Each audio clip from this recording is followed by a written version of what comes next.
আসসালামু আলাইকুম এভরিওয়ান, কেমন আছো তোমরা? আমি আলামিন, এই যে চায়না থেকে বলতেছি। বর্তমানে প্রায় আমার 3 বছর এইখানে অবস্থানরত। আমি স্টাডি পারপাসে এসেছি। তো আমার একটাই তোমাদের কাছে মানে আবেদন বা যাই বলতে পারো না কেন, তোমরা কেউ দালালের কাছে যেও না।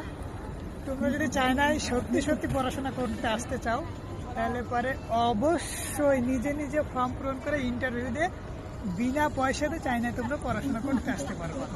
ঠিক আছে? কোনো দালালকে ধরা লাগবে না। এই দালালকে 1 লাখ থেকে 1.5 লক্ষ টাকা দেওয়ার কোনো প্রশ্ন আসে না। তুমি নিজে নিজে ফর্ম পূরণ করবা, নিজে নিজে ইন্টারভিউ দিবা, চান্স পেয়ে যাবা, চলে আসবা। দালালরা কিছুই করতে পারে না, তারা শুধুমাত্র ফর্মটা পূরণ করে দেয়।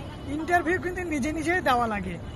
ইন্টারভিউ যদি ভালো দিতে পারো তাহলেই তুমি চান্স পেয়ে যাবা। তাহলে হুদাই দিলে তুমি দালালে এত টাকা দিবা কেন?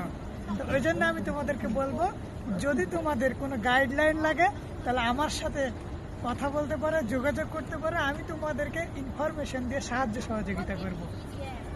আসসালামু আলাইকুম।